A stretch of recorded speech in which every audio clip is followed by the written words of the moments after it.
नमस्कार। आज के इस लेक्चर में स्वागत है आप सभी का। और आज के इस लेक्चर में हम कोरिलेशन पर बात करेंगे। जी हाँ, कोरिलेशन जिसे हम हिंदी में सहसंबंध कहते हैं। और ये स्टैटिस्टिक्स की सांख्यिकी की एक बहुत इम्पॉर्टेंट टेक्निक मानी जाती है। अपने डे टू डे लाइफ में हम तमाम तरीके के जो एसोसिएशंस हैं लोगों के साथ में, चीज़ों के साथ में, उनको अनुभव कर सकते हैं।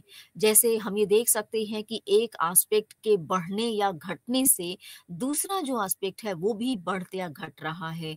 या ऐसी चीज़ें देख सकते हैं कि एक चीज़ के बढ़ने से दूसरी चीज़ घट रही है, और ऐसा ही होता है कि एक चीज़ के घटने से दूसरी चीज़ बढ़ रही है।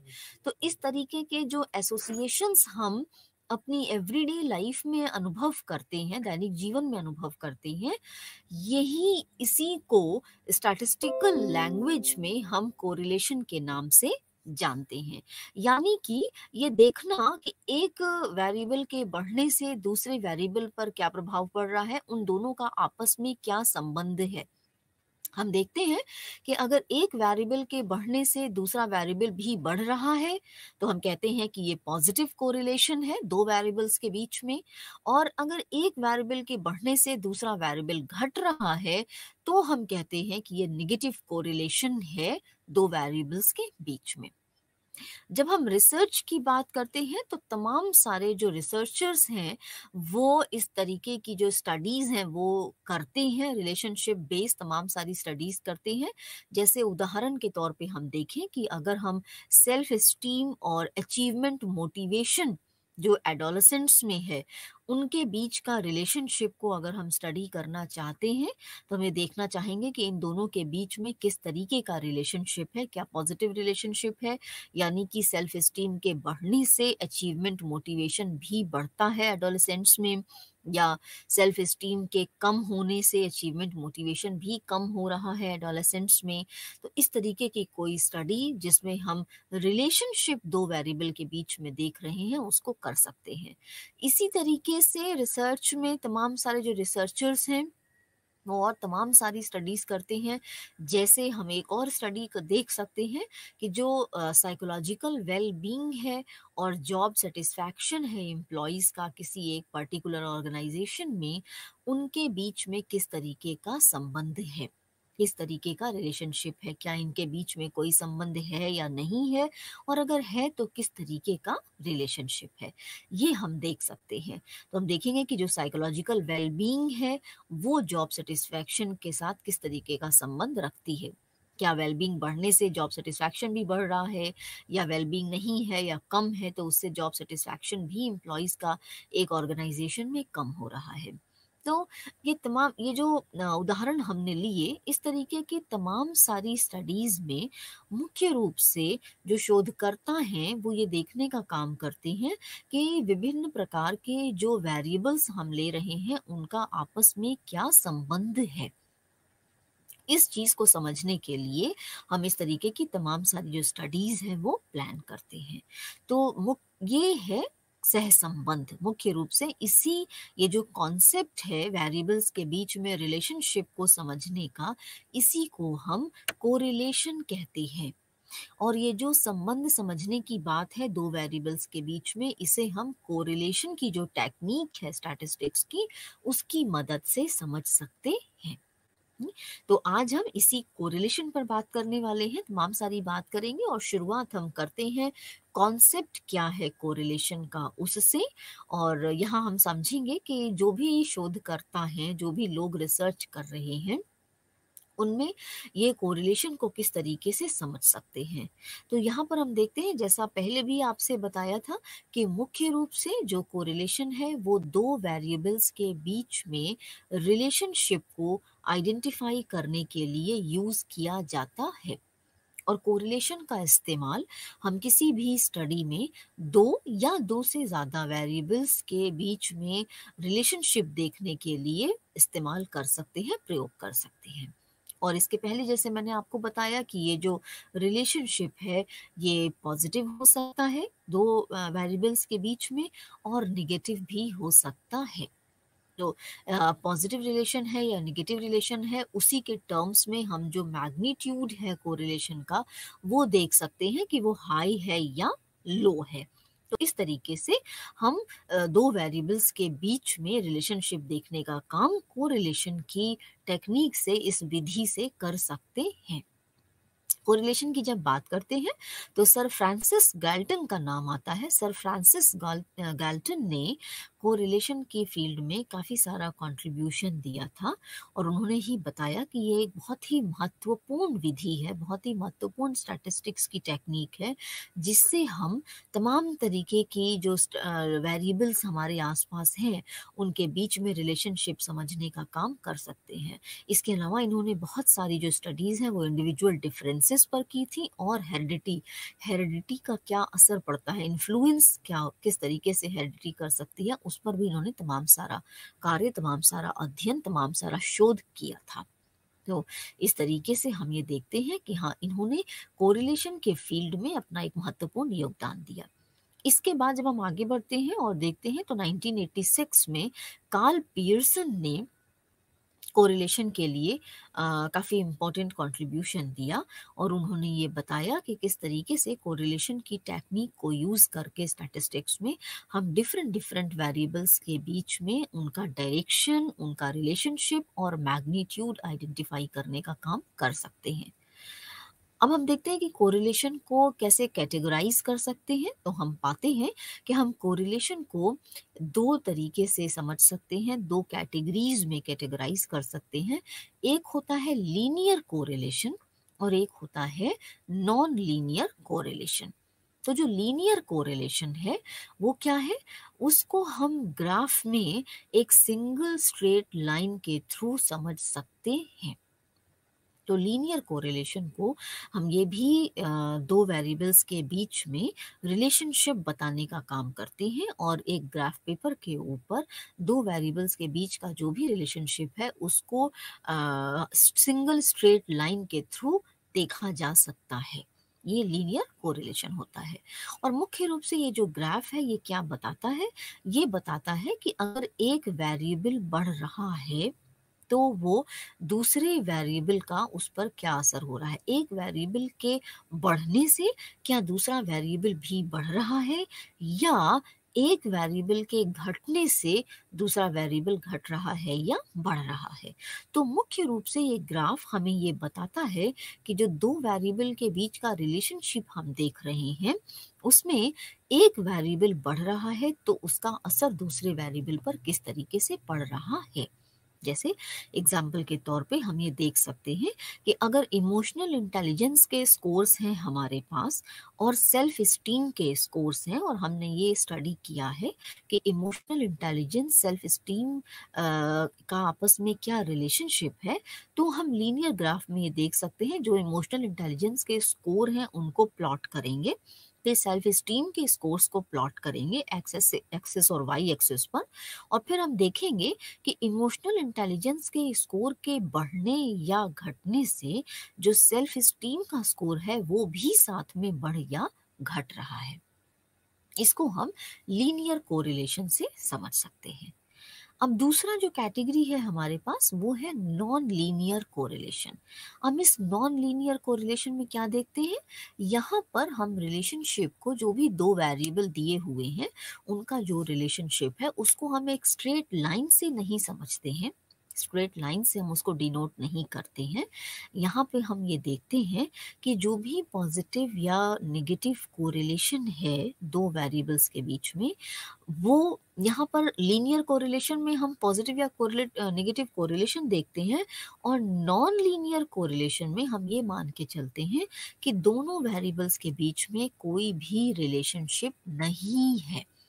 तो नॉन लीनियर कोरिलेशन का मतलब हुआ no correlation between the given two variables, यानी कि जो भी दो वेरिएबल दिए हुए हैं उनके बीच में किसी भी तरीके का कोई संबंध नहीं दिख रहा है, इसको हम नॉन लीनियर कोरिलेशन कहते हैं। इसी तरीके से जब हम कोरिलेशन की अदर कैटेगरीज को देखते हैं तो हम कोरिलेशन को पॉजिटिव या निगेटिव कोरिलेशन के फॉर्म में भी देख सकते हैं। पॉजिटिव कोरिलेशन में सिंपल सी बात जैसे अभी आपको बताई कि पॉजिटिव कोरिलेशन ये बताता है कि एक वेरिएबल के बढ़ने या घटने से दूसरा वेरिएबल भी बढ़ता या घटता है। जैसे एक एग्जांपल, जैसे हम इमोशनल इंटेलिजेंस की बात अगर कर रहे हैं तो हम ये देख सकते हैं कि इमोशनल इंटेलिजेंस और अचीवमेंट मोटिवेशन का क्या आपस में रिलेशनशिप है। ये देखने के लिए हमने कोई स्टडी की, तो हम यहाँ पर देख सकते हैं कि जो स्कोर्स इमोशनल इंटेलिजेंस के ऑप्ट किए हुए हैं किसी एडोलेसेंट ने, तो उनके बढ़ने से जो अचीवमेंट मोटिवेशन का स्कोर है वो भी बढ़ रहा है। इसका मतलब कि अगर किसी व्यक्ति में इमोशनल इंटेलिजेंस हाई है तो उसका अचीवमेंट मोटिवेशन भी हाई होगा। इसी का दूसरा पहलू भी है, इसी को दूसरे तरीके से भी समझ सकते हैं कि अगर किसी व्यक्ति का इमोशनल इंटेलिजेंस लो स्कोर पे है तो उसका जो अचीवमेंट मोटिवेशन होगा वो भी डिक्रीज कर सकता है, वो भी लो होगा। तो इस तरीके से हम पॉजिटिव कोरिलेशन में ये देखते हैं कि जो दो वेरिएबल्स हैं दोनों ही सेम डायरेक्शन में आगे बढ़ रहे हैं। सेम डायरेक्शन में आगे बढ़ रही हैं कहने का मतलब सिर्फ यही हुआ कि एक अगर बढ़ रहा है तो दूसरा भी बढ़ रहा है, एक वेरिएबल के घटने से दूसरा वेरिएबल भी घट रहा है। तो पॉजिटिव कोरिलेशन में हम ये अच्छी तरीके से समझें कि जो भी वेरिएबल्स हैं वो सेम डायरेक्शन में आगे बढ़ते हैं। अब बात करते हैं नेगेटिव कोरिलेशन की। नेगेटिव कोरिलेशन में ये होता है कि अगर एक वेरिएबल बढ़ रहा है तो उसके बढ़ने से दूसरा वेरिएबल घटने लगता है, डिक्रीज होने लगता है। इसको हम कहते हैं ये नेगेटिव कोरिलेशन है। जैसे हम ये एग्जाम्पल के तौर पे समझ सकते हैं कि ऑक्यूपेशनल स्ट्रेस का अगर हम एग्जाम्पल लेते हैं और वर्क मोटिवेशन की बात करते हैं तो यहाँ पे दो वेरिएबल हमारे क्या हुए, ऑक्यूपेशनल स्ट्रेस जो एम्प्लॉइज का है और वर्क प्लेस पर की बात चूंकि हम कर रहे हैं इसलिए हमने वर्क मोटिवेशन दूसरा वेरिएबल लिया। तो यहाँ पर हम ये देखें कि ऑक्यूपेशनल स्ट्रेस के बढ़ने से जो वर्क मोटिवेशन है वो घटता है या कम होता है। इसी तरीके से वाइस वर्सा हम देखेंगे कि ऑक्यूपेशनल स्ट्रेस के घटने से जो वर्क मोटिवेशन है वो बढ़ता है। यानी कि जो दो वेरिएबल्स हैं हमारे पास ऑक्यूपेशनल स्ट्रेस और वर्क मोटिवेशन, ये सेम डायरेक्शन में आगे नहीं बढ़ रहे हैं। इसको हम कहते हैं नेगेटिव कोरिलेशन। ऑक्यूपेशनल स्ट्रेस बढ़ रहा है तो वर्क मोटिवेशन कम हो जा रहा है, ऑक्यूपेशनल स्ट्रेस कम हो रहा है तो वर्क मोटिवेशन बढ़ जा रहा है। इसको हम नेगेटिव कोरिलेशन कहते हैं। देखिए ये बहुत छोटे छोटे से पॉइंट हैं लेकिन इनको याद रखना बहुत आसान है और बहुत ज़रूरी है। तो पॉजिटिव कोरिलेशन हमारा हुआ कि एक वेरिएबल के बढ़ने से दूसरा वेरिएबल भी बढ़ रहा है, एक के घटने से दूसरा भी घट रहा है, यानी कि दोनों वेरिएबल्स सेम डायरेक्शन में आगे बढ़ रहे हैं। और नेगेटिव कोरिलेशन में हमने देखा कि एक वेरिएबल के बढ़ने से दूसरा वेरिएबल घट रहा है, यानी कि दोनों वेरिएबल एक साथ एक डायरेक्शन में आगे नहीं बढ़ रहे हैं। इसके अलावा एक और वेरिएबल की कोरिलेशन की कैटेगरी है जिसको हम कहते हैं नो कोरिलेशन या जीरो कोरिलेशन। जो अभी नॉन लीनियर कोरिलेशन आपको बताया कि नॉन लीनियर कोरिलेशन का मतलब हुआ नो कोरिलेशन। तो वो क्या है? ये मुख्य रूप से तब होता है जब दो वेरिएबल में आपस में कोई भी संबंध नहीं होता है, आपस में कोई कोरिलेशन नहीं है, न तो पॉजिटिव रिलेशन है और ना निगेटिव रिलेशन है। तो जब दो वेरिएबल में कोई भी रिलेशनशिप आपस में नहीं है तो इसको हम कहते हैं कि ये नो कोरिलेशन या जीरो कोरिलेशन है। एक एग्जांपल से इसको समझ सकते हैं, जैसे हम ये देखें कि लोगों की जो हाइट है ना, और जो उनका वर्क एक्सपीरियंस है उनका आपस में कोई भी रिलेशन नहीं होता है ना। हाइट या वेट की बात अगर करें या वर्क एक्सपीरियंस की बात करें तो उनका आपस में कोई भी कोरिलेशन नहीं होता है, उनका आपस में कोई संबंध नहीं है। इस बात से कोई फर्क नहीं पड़ता है कि पर्सन की हाइट क्या है और उसका वर्क एक्सपीरियंस क्या है। ठीक है, तो ये हुआ हमारा नो कोरिलेशन या जीरो कोरिलेशन। तो ये जो टाइप्स हैं कोरिलेशन के, इनके अलावा मैग्नीट्यूड कोरिलेशन का इम्पोर्टेंट होता है। और मैग्नीट्यूड को हम कैसे समझ सकते हैं? मैग्नीट्यूड का मतलब हुआ दो वेरिएबल्स के बीच में जो हम कोफिशिएंट ऑफ कोरिलेशन निकालते हैं, जो कि क्वांटिटेटिव वे में रिप्रेजेंट किया जाता है, उसको हम मैग्नीट्यूड ऑफ कोरिलेशन के नाम से जानते हैं। और जो रेंज है कोफिशिएंट कोरिलेशन की, वो -1 से +1 तक होती है। और कोफिशिएंट कोरिलेशन 0.28 या 0.09 से 0.75 या आगे तक की हो सकता है, ऑब्टेन किया जा सकता है। तो जो नंबर मैग्नीट्यूड के आपस में इस्तेमाल किए जाते हैं वो -1 टू +1 होता है, और यहाँ प्लस और माइनस के जो साइन है वो कोरिलेशन का डायरेक्शन बताने का काम करता है। यानी कि जो कोरिलेशन है वो पॉजिटिव है या नेगेटिव है ये बताने का काम करता है। तो यानी कि जो भी कोरिलेशन होगा वो -1 से +1 के बीच में होता है। ये इसका मैग्नीट्यूड है। अब इसके अलावा एक दूसरा कॉन्सेप्ट आता है, वो है स्कैटर डायग्राम। स्कैटर डायग्राम को कैसे समझ सकते हैं? तो मुख्य रूप से स्कैटर डायग्राम दो वेरिएबल्स के बीच में रिलेशनशिप बताने का काम करता है, और इसको हम दो वेरिएबल को सेम एक्सिस पर, जैसे वेरिएबल ए है और वेरिएबल बी है, दोनों को ही एक्स एक्सिस पर प्लॉट कर सकते हैं, और इसको स्कैटर डायग्राम कहते हैं।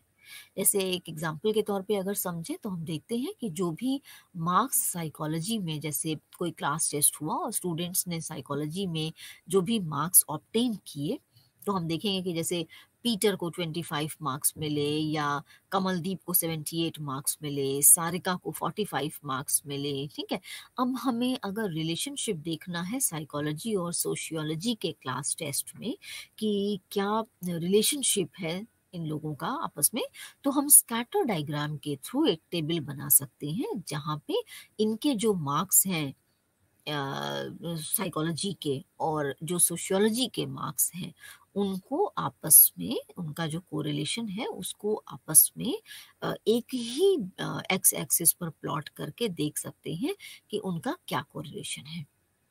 किसी के साइकोलॉजी में ज़्यादा मार्क्स हैं अगर, तो क्या सोशियोलॉजी में भी ज़्यादा हैं, या साइकोलॉजी में ज़्यादा हैं तो सोशियोलॉजी में कम है। इस तरीके से हम एक स्कैटर डायग्राम के थ्रू, स्कैटर ग्राफ के थ्रू ये देख सकते हैं। स्कैटर डायग्राम में मुख्य रूप से जो चीज़ याद रखने की है वो यही है कि दोनों ही वेरिएबल्स ए एंड बी को हम सेम एक्स एक्सिस पर प्लॉट कर सकते हैं। ये एक चीज़ ध्यान रखने की है। इसके बाद हम आगे बढ़ते हैं, कोरिलेशन की क्या कैरेक्टरिस्टिक्स हैं, क्या प्रॉपर्टीज़ हैं और क्या उसका यूज़ है, ये भी देखने की ज़रूरत है। तो जब हम प्रॉपर्टीज़ की बात करते हैं कोरिलेशन के, तो हम देखते हैं कि कोरिलेशन में जो भी वेरिएबल्स हैं उनको वो क्वांटिटेटिव होते हैं नेचर में, और जो कोफिशिएंट कोरिलेशन की रेंज है वो -1 से +1 तक होती है, जिसके बेस पे हम पॉजिटिव और नेगेटिव कोरिलेशन को समझ सकते हैं, उसको देख सकते हैं। इसके अलावा साथ में ज़ीरो कोरिलेशन भी पाया जाता है। तो ये चीज़ हमने देखी। इसके साथ ही हम ये देखते हैं कि कॉज़ एंड इफ़ेक्ट का जो रिलेशनशिप है वेरिएबल्स के बीच में, वो भी हम कोरिलेशन के थ्रू समझ सकते हैं। जैसे एक एग्जाम्पल के तौर पे आप देखिए कि हम एक पॉजिटिव कोरिलेशन देख सकते हैं ऑर्गेनाइजेशनल कल्चर और जॉब सेटिस्फैक्शन जो है एम्प्लॉयज का, उसके बीच में। ठीक है, लेकिन ये कोरिलेशन जो है वो दोनों एक दूसरे का कॉज एंड इफेक्ट रिलेशनशिप को नहीं प्रिडिक्ट कर रहा, ये नहीं बता रहा है कि इनके बीच में कॉज एंड इफेक्ट का रिलेशनशिप है, यानी कि जो भी जॉब सेटिस्फैक्शन है एम्प्लॉयज़ का कम या ज़्यादा, वो ऑर्गेनाइजेशनल कल्चर उसका कारण है, उसका कॉज है, ऐसा नहीं है। तो इसमें हम सिंपल कोरिलेशन देख पाएंगे कि इनके बीच में क्या रिलेशनशिप है दो वेरिएबल के बीच में। तो जब हम कॉज एंड इफेक्ट को रिलेशनशिप की बात करते हैं, जैसे हम ये देखें कि स्ट्रेस और हेल्थ के बीच में अगर हम रिलेशनशिप देखते हैं, तो ये कॉज एंड इफेक्ट रिलेशनशिप होगा कि जो भी हेल्थ है वो, उसका जो रीज़न है वो क्या है, स्ट्रेस है। तो इनके बीच में हम कॉज एंड इफेक्ट रिलेशनशिप को देख सकते हैं। ये कुछ चीज़ें हैं जो कोरिलेशन में ध्यान रखने की हैं। सैंपलिंग एरर हो सकती है और सैंपलिंग एरर का जो इफ़ेक्ट है वो कोरिलेशन पर आ सकता है, जिसका हमें ध्यान रखने की ज़रूरत होती है। जब हम यूज़ की बात करते हैं कि किस तरीके से कोरिलेशन को कहाँ-कहाँ पे यूज़ किया जा सकता है, तो हम वैलिडिटी एंड रिलायबिलिटी के लिए कोरिलेशन को इस्तेमाल कर सकते हैं। वैलिडिटी और रिलायबिलिटी दोनों ही बहुत साइकोलॉजिकल टेस्टिंग के बहुत इंपॉर्टेंट एस्पेक्ट हैं और कोरिलेशन को हम किसी भी साइकोलॉजिकल टेस्ट की वैलिडिटी या रिलायबिलिटी को असेस करने के लिए इस्तेमाल कर सकते हैं। ठीक है?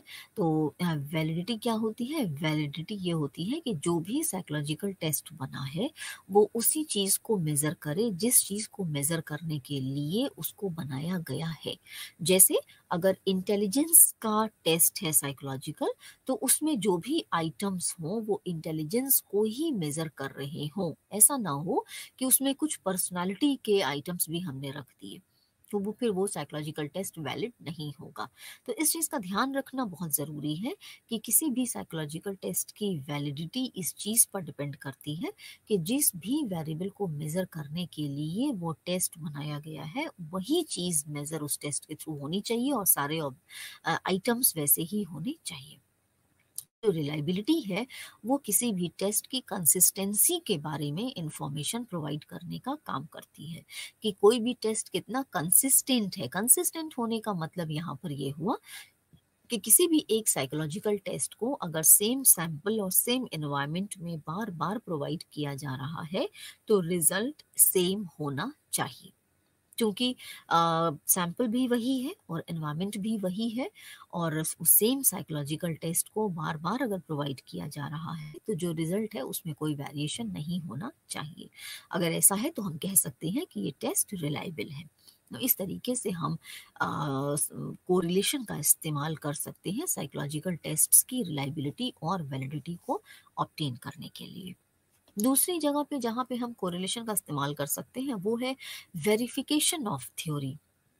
किसी भी थ्योरी को, जो तमाम सारी सर्टेन थ्योरीज हैं, किसी भी थ्योरी में जो अदर वेरिएबल के साथ में रिलेशनशिप है उसको समझने के लिए भी हम कोरिलेशन का इस्तेमाल कर सकते हैं। जैसे किसी एक थ्योरी ने अगर ये बताया है कि पेरेंटिंग स्टाइल और रेजिलियंस में एक रिलेशनशिप आपस में पाया जाता है, तो सेम चीज़ को हम ये दो वेरिएबल के बीच में कोरिलेशन निकाल के भी वेरीफाई कर सकते हैं। तो क्वालिटेटिव वे में बताया गया है कि पेरेंटिंग स्टाइल और रेजिलियंस में रिलेशनशिप होता है, तो हम इसको कोई एक स्टडी प्लान करके और इन दोनों वेरिएबल्स के बीच में कोरिलेशन को कंप्यूट करके भी देख सकते हैं और इसको जो थ्योरी है उसको वेरीफाई कर सकते हैं। ग्रुप्स में वेरिएबल को रखने के लिए भी कोरिलेशन का इस्तेमाल कर सकते हैं, जहाँ पे हम ये देखते हैं कि जो भी पॉजिटिव कोरिलेशन शो कर रहे हैं वेरिएबल्स, उनको एक साथ एक ग्रुप में रखा जाए और जो नेगेटिव कोरिलेशन आपस में शो कर रहे हैं उनको सेपरेटली दूसरे ग्रुप में रखा जाए और इस तरीके से हम कोफिशिएंट ऑफ कोरिलेशन को एनालाइज कर सकते हैं। इसके अलावा जो भी स्टैटिस्टिकल एनालिसिस फर्दर होती है उसमें भी हम कोरिलेशन का इस्तेमाल कर सकते हैं। तमाम तरीके की जो स्टैटिस्टिकल टेक्निक्स हैं वो कोरिलेशन का इस्तेमाल कर सकते हैं वहाँ पे, जैसे रिग्रेशन रिग्रेशन में भी हम कोरिलेशन को यूज़ कर सकते हैं। इसके अलावा जो मल्टीवेरिएट स्टैटिस्टिकल एनालिसिस होती है जिसको हम एनोवा कहते हैं, वहाँ पर भी हम कोरिलेशन को यूज़ कर सकते हैं। और खास तौर पे जो मल्टीवेरिएट एनालिसिस ऑफ वेरिएंस है जिसको हम एनोवा कह रहे हैं, वहाँ पे हम multivariate analysis of covariance, discrimination जो वेरिएंस का है एनालिसिस कर सकते हैं, फैक्टर एनालिसिस जो है वहाँ पर भी हम कोरिलेशन को यूज़ कर सकते हैं। तो इस तरीके से हम देखते हैं कि कई सारी और स्टैटिस्टिकल टेक्निक्स हैं जहां पर हम कोरिलेशन का यूज़ अच्छे तरीके से कर सकते हैं। तो हमने यहाँ पर ये देखा कि कहाँ कहाँ पे हम कोरिलेशन को यूज़ कर सकते हैं। अब हम देखते हैं कि लिमिटेशंस क्या है कोरिलेशन की। कोई भी स्टैटिस्टिकल टेक्निक होती है तो उसकी अगर स्ट्रेंथ है तो उसकी कुछ लिमिटेशन भी होगी। तो हम यहाँ पे देखते हैं कि जैसा कि आपको पहले बताया था कि जो कोरिलेशन है वो किसी भी वेरिएबल के कॉज एंड इफेक्ट रिलेशनशिप पर या कारण क्या है उसके बारे में कोई सूचना देने का काम नहीं करता है। तो सिर्फ संबंध बताने का काम करता है, लेकिन कॉज एंड इफेक्ट रिलेशनशिप है या नहीं है ये हम कोरिलेशन से नहीं देख सकते हैं। इसके अलावा हम ये देखते हैं कि जब हम कोफिशिएंट ऑफ कोरिलेशन को एनालाइज करते हैं, मुख्य रूप से जब हम पियर्सन प्रोडक्ट मोमेंट कोरिलेशन या स्पीयरमैन्स रैंक ऑर्डर कोरिलेशन निकाल रहे हैं, तो वहाँ पे हम ये देखते हैं कि लीनियर रिलेशनशिप जो है वेरिएबल्स के बीच में उसको हम प्रॉपर स्टडी नहीं कर पाते हैं। इसके अलावा जो भी ओवर एस्टिमेटेड या हायर रिलेशनशिप है वहाँ पे भी हमें कोरिलेशन प्रॉपर हम एनालाइज नहीं कर पाते हैं। जो सैंपल वेरिएशन होता है उसका असर भी कोरिलेशन पर पड़ता है, जिसकी वजह से ये भी एक लिमिटेशन है कोरिलेशन की। इसके अलावा अगर हम पूल्ड सैंपल की बात कर रहे हैं तो वहाँ पर भी जो x या y डायमेंशंस पर हम कोरिलेशन की बात करते हैं वो रिलेटिव पोजीशन में स्कोर्स होते हैं, तो वहाँ पर भी कोरिलेशन में एरर होने की पॉसिबिलिटी होती है। इसके अलावा जो अब मेथड्स की बात करते हैं कोरिलेशन के कि क्या क्या मेथड्स हैं, किन किन मेथड्स के थ्रू कोरिलेशन को एनालाइज किया जा सकता है और उसको देख सकते हैं। तो सबसे पहले आता है पार्शियल कोरिलेशन। पार्शियल कोरिलेशन में मुख्य रूप से दो वेरिएबल्स के बीच में रिलेशनशिप देखने का काम करते हैं और साथ ही ये भी देखते हैं कि जो तीसरे वेरिएबल का इफेक्ट आ रहा है या इन्फ्लुएंस आ रहा है स्टडी पर, उसको कंट्रोल करने का काम भी करते हैं।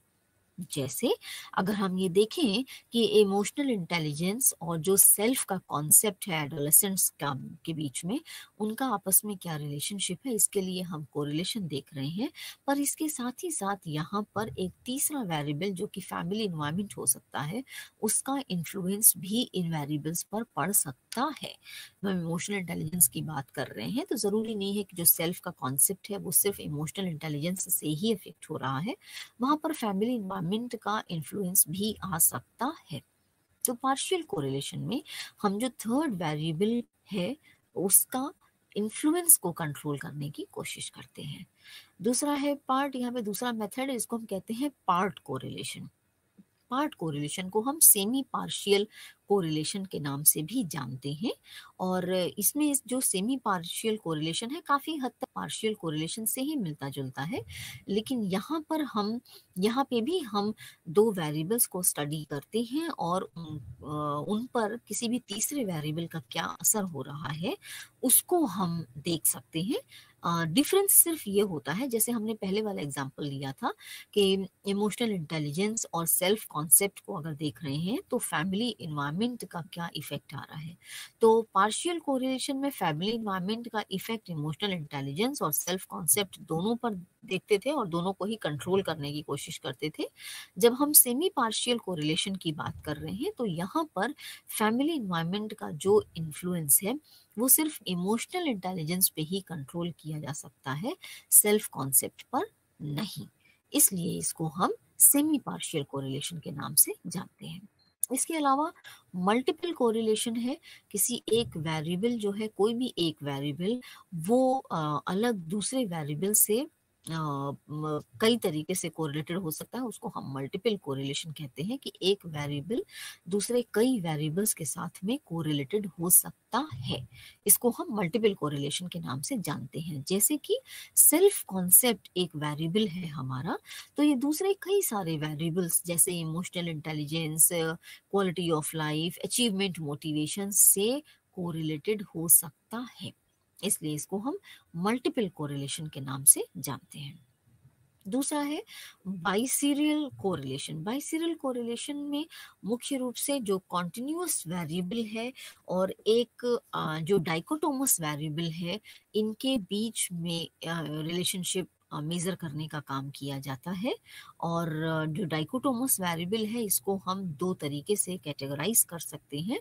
एक हुआ हमारा जैसे सोशियो इकोनॉमिक स्टेटस है, तो हम ये देख सकते हैं कि जो सोशियो इकोनॉमिक स्टेटस है वो हाई या लो हो सकता है, ठीक है। तो इस तरीके से हम देखते हैं कि हाँ, डाइकोटोमस जो वेरिएबल है इसको हम कैसे समझ सकते हैं। तो इसका एग्जांपल मैंने आपके सामने रखा। अब एक एग्जांपल लेते हैं बाइसीरियल कोरिलेशन को समझने के लिए कि कैसे इसको समझ सकते हैं। तो हम देखें कि अचीवमेंट मोटिवेशन जो है वो high and low emotional intelligence के साथ में उनका क्या रिलेशनशिप है। तो अगर हमको ये देखना है कि अचीवमेंट मोटिवेशन का हाई इमोशनल इंटेलिजेंस और लो इमोशनल इंटेलिजेंस के साथ में क्या रिलेशनशिप है, तो यहाँ पर जो अचीवमेंट मोटिवेशन है वो कॉन्टिन्यूअस वेरिएबल होगा और जो इमोशनल इंटेलिजेंस है वो क्या होगा, डाइकोटोमस होगा, क्योंकि इसको हम 2 पार्ट्स में डिवाइड कर रहे हैं, हाई एंड लो। तो इस तरीके से बाइसीरियल कोरिलेशन में हमने देखा कि हम 2 वेरिएबल्स के बीच में देखने का रिलेशनशिप देखने का काम करते हैं, लेकिन वहां पर एक डाइकोटोमस वेरिएबल है, यानी कि जो दूसरा वेरिएबल है इसको हम 2 सब कैटेगरीज में डिवाइड कर सकते हैं। जैसे एग्जांपल के तौर पे आपको मैंने अभी बताया, इमोशनल इंटेलिजेंस को हाई एंड लो में देख लिया, या सोशियो इकोनॉमिक स्टेटस का इन्फ्लुएंस देख रहे हैं अगर, तो उसको भी हम हाई एंड लो 2 पार्ट्स में डिवाइड करके देख सकते हैं। दूसरा कोरिलेशन जो मेथड है वो है point by serial correlation. Point by serial correlation में मुख्य रूप से हम एक कॉन्टिन्यूअस वेरिएबल और एक नेचुरली डाइकोटोमस वेरिएबल के बीच में रिलेशनशिप मेजर करने का काम करते हैं। अब ये जो नेचुरली डाइकोटोमस वेरिएबल की बात मैंने की, ये एक नई बात है आपके लिए। ये क्या हो सकती है, जो कि नेचुरली 2 पार्ट्स में डिवाइडेड है, बाय नेचर 2 पार्ट्स में डिवाइडेड है। जैसे जेंडर की बात करते हैं, तो जेंडर एक नेचुरली डाइकोटोमस वेरिएबल है, क्योंकि इसको हम मेल, फीमेल, अदर्स अलग अलग कैटेगरीज में डिवाइड करते हैं। रिलीजन एक नेचुरली डाइकोटोमस वेरिएबल है, क्योंकि इसको हम कई सारी सब कैटेगरीज में डिवाइड करके देख सकते हैं। तो इस तरीके से हम देखते हैं कि जो पॉइंट बाई सीरियल कोरिलेशन है, यहाँ पर हमें कॉन्टिन्यूअस वेरिएबल का एक नेचुरली डाइकोटोमस वेरिएबल के साथ में क्या रिलेशनशिप है उसको देखने का काम करते हैं। उदाहरण के तौर पे जैसे हम वर्क मोटिवेशन की बात करें कि वर्क मोटिवेशन और जेंडर का क्या रिलेशनशिप है, तो हम देखेंगे कि वर्क मोटिवेशन एक कॉन्टिन्यूअस वेरिएबल है और जेंडर हमारा नेचुरली डाइकोटोमस वेरिएबल की कैटेगरी में आता है। तो इस तरीके से हम पॉइंट बाय सीरियल कोरिलेशन को स्टडी कर सकते हैं। दूसरा आता है फाई कोफिशिएंट। फाई कोफिशिएंट जो है वो टेट्राकोरिक कोरिलेशन कहा जाता है, जो कि दोनों ही वेरिएबल्स जो हैं वो नेचुरली डाइकोटोमस होते हैं। यानी कि जो 2 वेरिएबल हम स्टडी कर रहे हैं रिलेशनशिप देखने के लिए, वो दोनों क्या है, दोनों ही नेचुरली डाइकोटोमस रिलेशनशिप उनमें वेरिएबल्स हैं।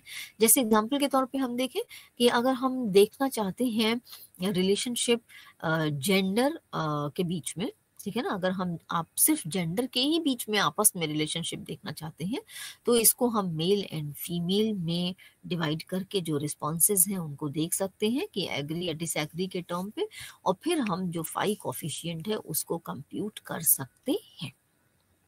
तो इस तरीके से हम फाई कोफिशिएंट की बात करते हैं कि उसको हम किस तरीके से समझ सकते हैं।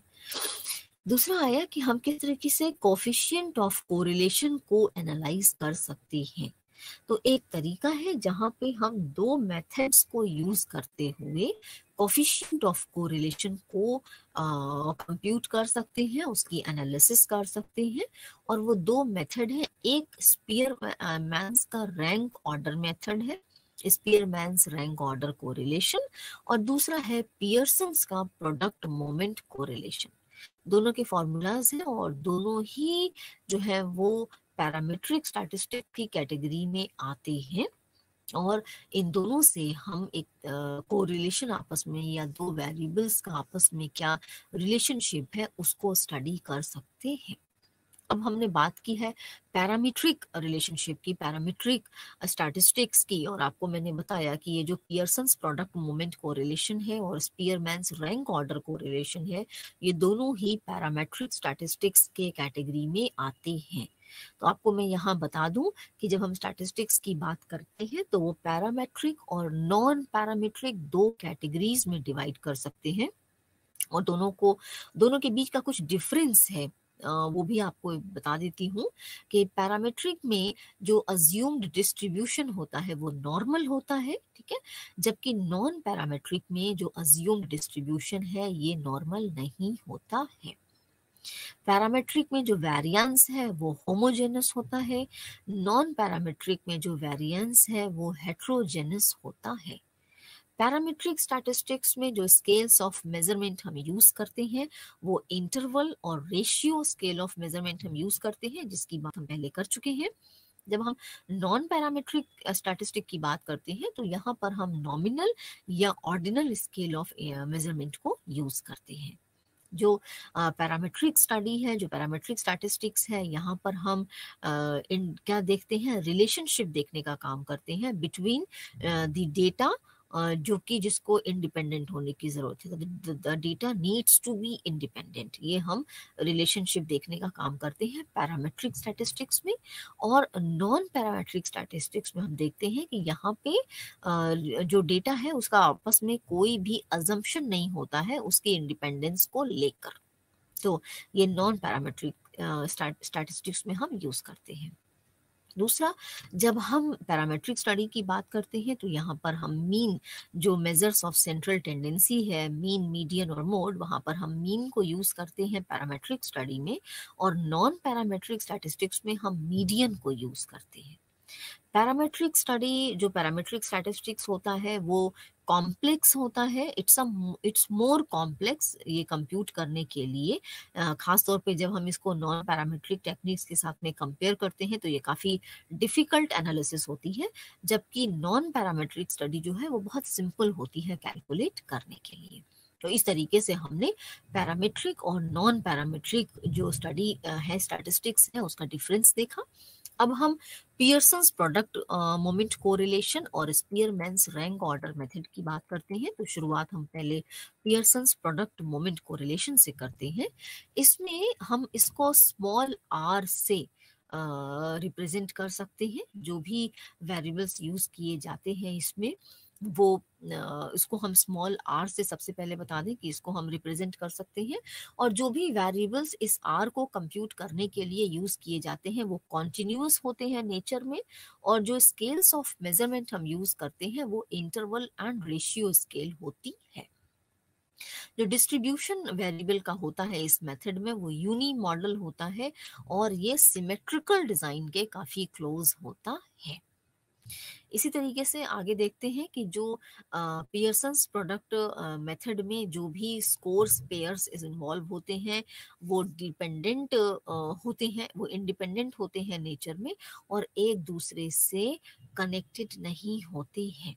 और इनका आपस में लीनियर कोरिलेशन, जब हम दो वेरिएबल की बात करते हैं स्कैटर डायग्राम में, तो इनका आपस में लीनियर कोरिलेशन पाया जाता है, और एक स्ट्रेट लाइन के थ्रू इनको हम रिप्रेजेंट कर सकते हैं स्कैटर डायग्राम में। जो स्मॉल आर है इसको मुख्य रूप से हम इसकी जो रेंज होती है वो -1 से +1 के बीच में होती है। अब इसका यूज कहाँ कहाँ कर सकते हैं? सबसे पहले दो वेरिएबल की जो रिलेशनशिप है उनको देखने के लिए क्वांटिटेटिव वे में हम इस पियर्सन प्रोडक्ट मेथड को यूज कर सकते हैं। दूसरा, कंपेयर करने के लिए भी, जो वेरिएबल्स हैं उनके कंपैरिजन के लिए भी हम पियर्सन प्रोडक्ट मेथड को यूज कर सकते हैं। उसके अलावा जो आर है उसको हम रिलायबिलिटी और वैलिडिटी साइकोलॉजिकल टेस्ट्स की एनालाइज करने के लिए भी यूज कर सकते हैं। इसके साथ ही साथ फैक्टर एनालिसिस में भी इसका इस्तेमाल किया जा सकता है। तो इसके अलावा दूसरा जो मेथड है वो है स्पीयरमैन्स रैंक ऑर्डर कोरिलेशन। ये दूसरा तरीका है, कोरिलेशन की दूसरी मेथड है, जिसको हम स्पीयरमैन्स रो के साइन से को हम रिप्रेजेंट कर सकते हैं। और ये जो मेथड है ये मुख्य रूप से जो इसके अजम्पशंस हैं वो पैरामेट्रिक स्टैटिस्टिक्स के साथ में मिलते हुए नहीं है। और इनका जो चार्ल्स स्पीयरमैन एक साइकोलॉजिस्ट थे उनके नाम पर इसको स्पीयरमैन्स रैंक ऑर्डर मेथड कहते हैं। और फैक्टर एनालिसिस या जो इंटेलिजेंस की थ्योरी है वहाँ पे भी इसका इस्तेमाल होता है स्पीयरमैन्स रैंक ऑर्डर कोरिलेशन के अलावा। इसमें जो भी वेरिएबल्स हम यूज़ करते हैं वहाँ पे हम ऑर्डिनल स्केल यूज़ करते हैं, और जो 2 वेरिएबल्स होते हैं वो लीनियर कोरिलेशन यहाँ पर दिखाते हैं। और जो भी पेयर्स हैं वो इंडिपेंडेंट होते हैं नेचर में, और अदर पेयर्स के साथ में कनेक्टेड नहीं होते हैं। इसका इस्तेमाल कहाँ-कहाँ पे कर सकते हैं, ये आपको बताया कि इसको डिग्री ऑफ रिलेशनशिप स्टडी करने के लिए देख सकते हैं। 2 वेरिएबल्स का जो डिग्री ऑफ रिलेशनशिप है उसको स्टडी करने के लिए इसका यूज़ किया जा सकता है। और स्पीयरमैन्स रैंक ऑर्डर मेथड को, जैसे किसी क्लास में जो मार्क्स मिले हैं किसी पर्टिकुलर सब्जेक्ट में, उसके बेसिस पर अगर रैंकिंग करनी है या ओवरऑल रिजल्ट के बेसिस पर अगर रैंकिंग करनी है, तो वहाँ पर भी हम स्पीयरमैन रैंक ऑर्डर मेथड को यूज़ कर सकते हैं। इसके अलावा अब एक दूसरा कॉन्सेप्ट है जिसको समझना ज़रूरी है, वो है नॉर्मल प्रोबेबिलिटी डिस्ट्रीब्यूशन। तो नॉर्मल प्रोबेबिलिटी डिस्ट्रीब्यूशन को कैसे समझ सकते हैं, जैसे सपोज कि हमने हाइट या वेट एक वेरिएबल लिया, और इसके अलावा हमने इंटेलिजेंस या इमोशनल इंटेलिजेंस का एक दूसरा वेरिएबल लिया, और इसको हमें एक लार्ज पॉपुलेशन पर मेजर करना है, और इसका जो स्कोर है उसको ग्राफ पर इंडिकेट करना है। तो हम ये देखते हैं कि जो मैक्सिमम स्कोर है वो मिडिल ऑफ द डिस्ट्रीब्यूशन में, और जो लोअर स्कोर्स हैं वो एक्सट्रीम पर पाए जाते हैं। जैसे हाइट के रिगार्ड में अगर बात करें तो ज़्यादातर इंसान होंगे, ज़्यादातर लोग ऐसे होंगे जहाँ पे एवरेज हाइट है, और बहुत कम ऐसे लोग होंगे जो कि बहुत टॉलर या शॉर्टर होंगे, बहुत ही छोटे होंगे या बहुत ही लंबे होंगे। तो इनका ऐसे कम लोग मिलेंगे, और ज़्यादातर जो लोग आपको मिलेंगे वो कैसे होंगे, जो एवरेज हाइट के होंगे। तो इस चीज़ को अगर हम ग्राफ पे प्लॉट करते हैं तो हम एक नॉर्मल कर्व बनाते हैं, जहाँ पे हमें दिखता है कि किस तरीके से इसका जो डिस्ट्रीब्यूशन है कर्व पर वो देखने को मिलता है। इसको हम कहते हैं ये नॉर्मल प्रोबेबिलिटी डिस्ट्रीब्यूशन है। इसी तरीके से प्रोबेबिलिटी का कॉन्सेप्ट समझते हैं कि ये क्या है। प्रोबेबिलिटी का मतलब होता है चांस, किसी चीज के होने की क्या संभावना है, इसको हम कहते हैं प्रोबेबिलिटी। जैसे हम ये कह सकते हैं कि कल बहुत ज्यादा गर्म हो सकता है, या आज अगर बादल दिख रहे हैं तो हम ये कह सकते हैं कि कल बारिश हो सकती है। या किसी क्लास में हम ये कह सकते हैं कि प्रोबेबली ये टीचर कल नहीं आ सकती हैं, हो सकता है आज उनकी तबीयत क्लास में कुछ खराब लग रही हो, वो अन हेल्दी लग रही हो, अनवेल लग रही हो, वेल नहीं लग रहे हैं, तो हम ये कह सकते हैं कि हो सकता है कल ये टीचर ना आए क्लास में। तो इस तरीके की जो प्रोबेबिलिटी है, यानी कि किसी भी चीज के होने की जो संभावना है, वो होती है प्रोबेबिलिटी।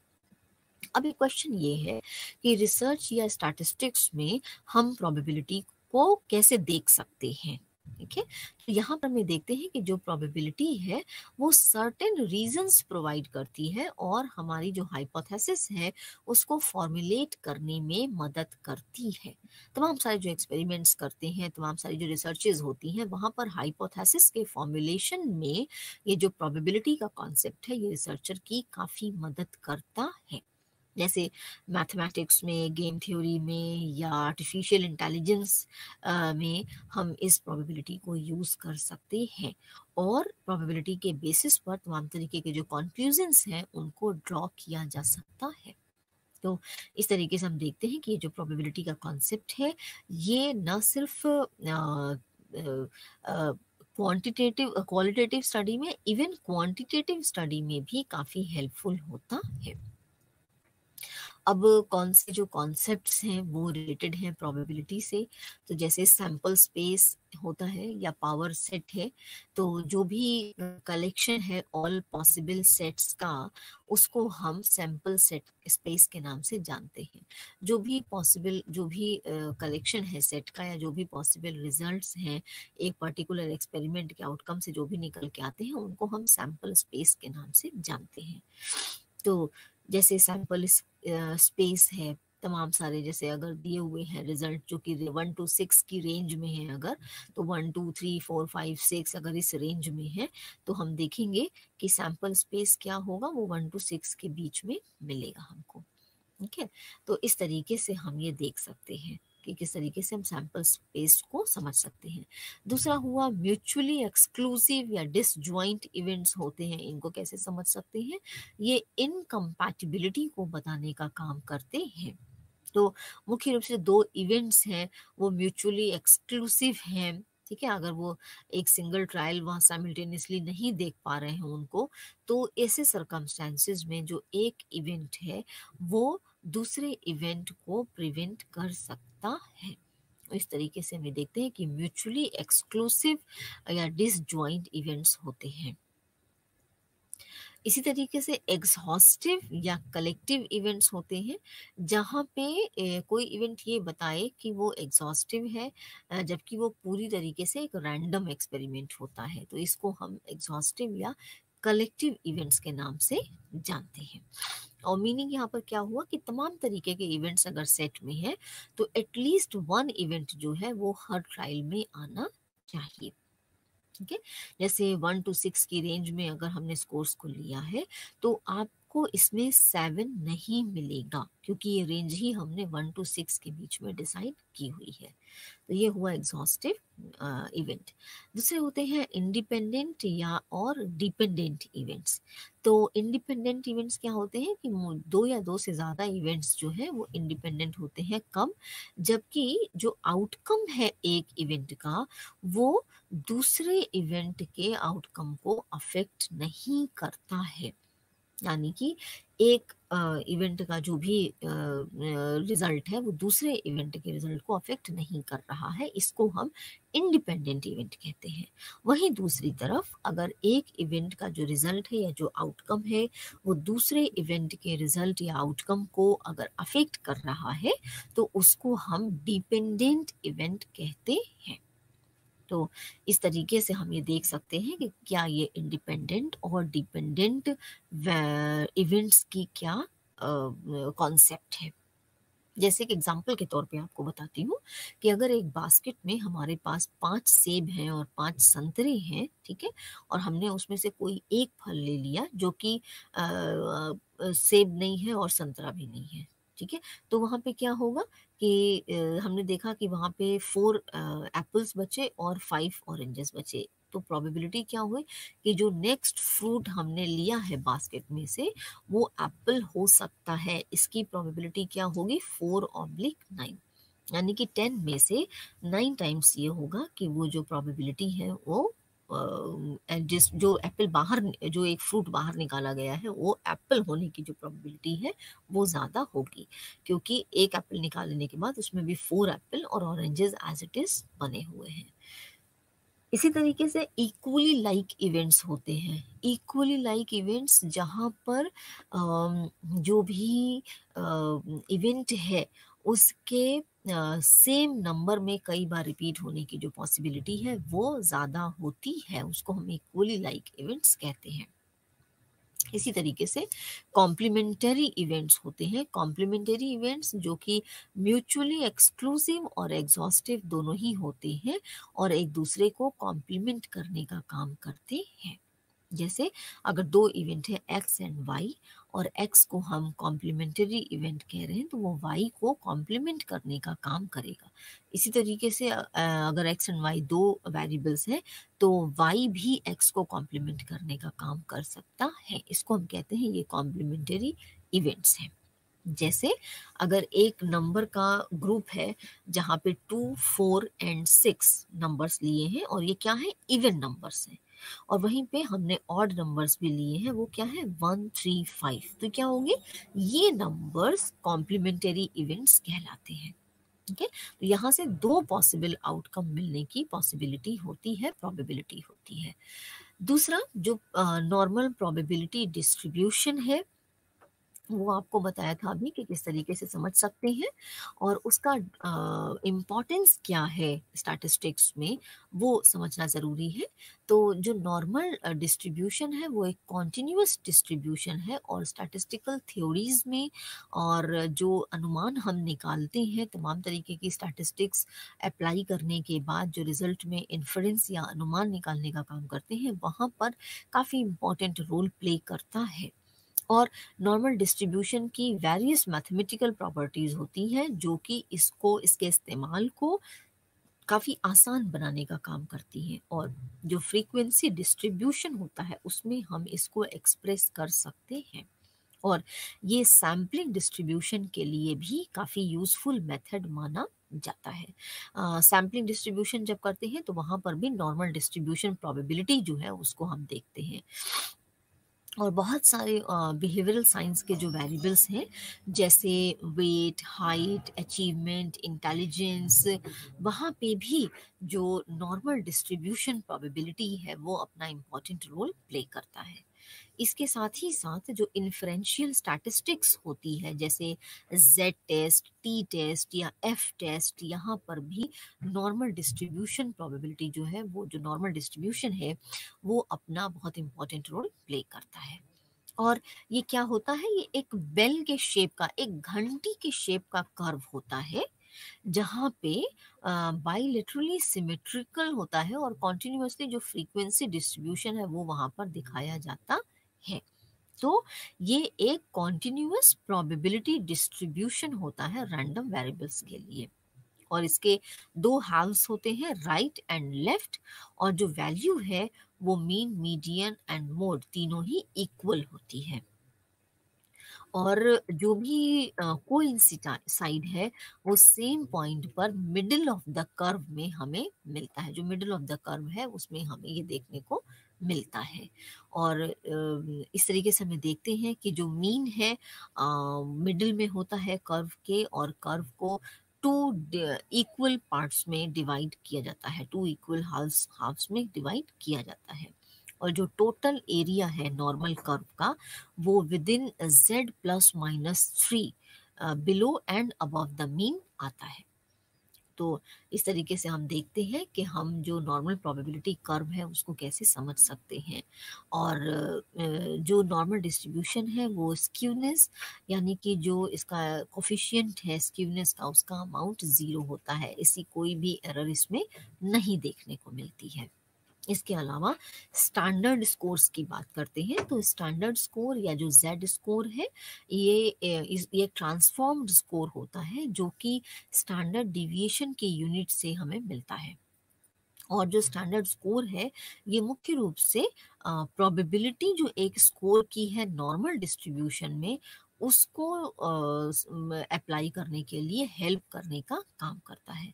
साथ ही साथ नॉर्मल डिस्ट्रीब्यूशन जो है वो डिफरेंट स्कोर्स जो मिलते हैं उनको आपस में कंपेयर करने के लिए भी यूजफुल होता है।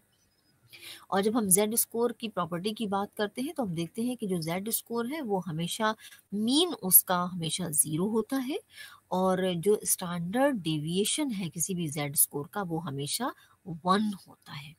ग्राफ पर जब हम जेड स्कोर डिस्ट्रीब्यूशन को प्लॉट करते हैं तो हम देखते हैं कि सेम शेप मिलता है। जो ओरिजिनल डिस्ट्रीब्यूशन है सैंपल वैल्यूज का वैसा ही शेप मिलता है।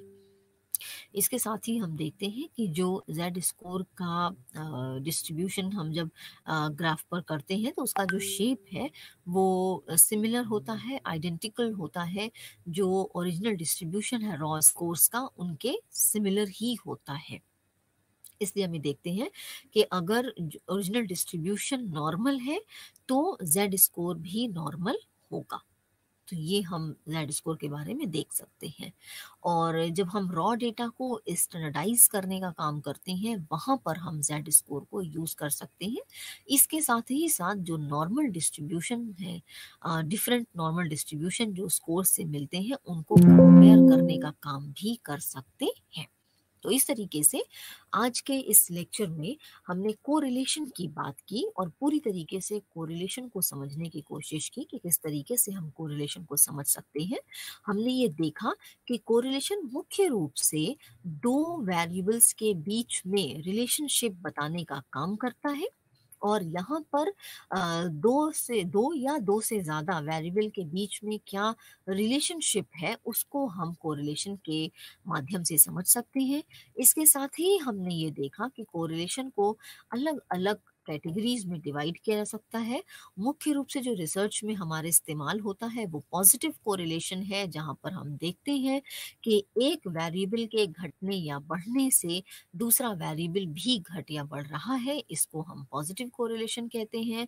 इस और नेगेटिव कोरिलेशन होता है जहाँ पर हम ये देखते हैं कि एक वेरिएबल के बढ़ने से दूसरा वेरिएबल घट रहा है या एक वेरिएबल के घटने से दूसरा वेरिएबल बढ़ रहा है।